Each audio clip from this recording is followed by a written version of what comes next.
400 அக்கௌண்ட்ல போட்டேன்க்கா. உங்ககிட்ட 450 சொன்னேன். 50 ரூபா அக்கௌண்ட்ல இல்லைங்கக்கா.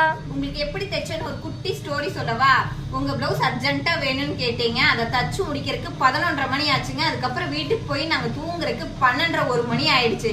காலையில சீக்கிரமா போக வேண்டியது இருந்தது. அதுக்கு அலாரம் வைக்கலாம்னு நினைச்சேன். ஆனா அதுக்கு முன்னாடியே நீங்க அலாரம் வச்ச மாதிரி 5:30க்கே எங்களை எழுப்பி விட்டு அக்கா பிளவுஸ் நீங்க சரிங்க கொஞ்ச நேரத்துல கொடுத்துறேன்னு சொல்லி அதையும் கொண்டு வந்து ஒரு இடத்துல கொடுத்துட்டு போனீங்க. அதையும் கொடுத்துட்டு போயிட்டோம். அப்புறம் நீங்க 400 ரூபா 450 ரூபா கேட்டதுக்கு 400 ரூபா கொடுத்தீங்கன்னா நாங்க அந்த அன்னைக்கு நான் கண்ணு முடிச்சு பாத்தீங்களா, அந்த டயர்ட் எனக்கு 2 நாளைக்கு இருக்குதுங்க. இப்படி எல்லாம் நாங்க வந்து டெடிகேட்டா எங்க வேலையை செஞ்சு உங்களுக்கு கஸ்டமருக்கு கரெக்ட் டைமுக்கு கொடுக்கணும்னு சொல்லி கொடுக்குறோம். ஆனா நீங்க என்னமோ எங்களுக்கு போனா போகட்டும் அப்படிங்கிற மாதிரி அந்த காசை கொடுத்துட்ட மாதிரி இருக்குதுங்க. நாங்க செஞ்ச வேலைக்கு தானுங்க காசு கேட்டோம். நீ எல்லாம் இதையெல்லாம் சொல்லக்கூடாதுன்னு தான் நினைக்கிறேன். ஆனாப்பா தயவு செஞ்சு இந்த மாதிரி எல்லாம் இனிமேலாவது படுத்தாதீங்க. எங்களையும் கொஞ்சம் புரிஞ்சுக்கோங்க. நைட்டு கண்ணு முடிச்சு வேலை செய்யறது காசுக்காக கிடையாது, கஸ்டமருக்கு கொடுக்கணும், எங்க வேலையில நாங்க கரெக்டா இருக்கணும் அப்படிங்கறதுக்காக தான். கொஞ்சமாச்சும் புரிஞ்சுக்கோங்க. Thank you friends.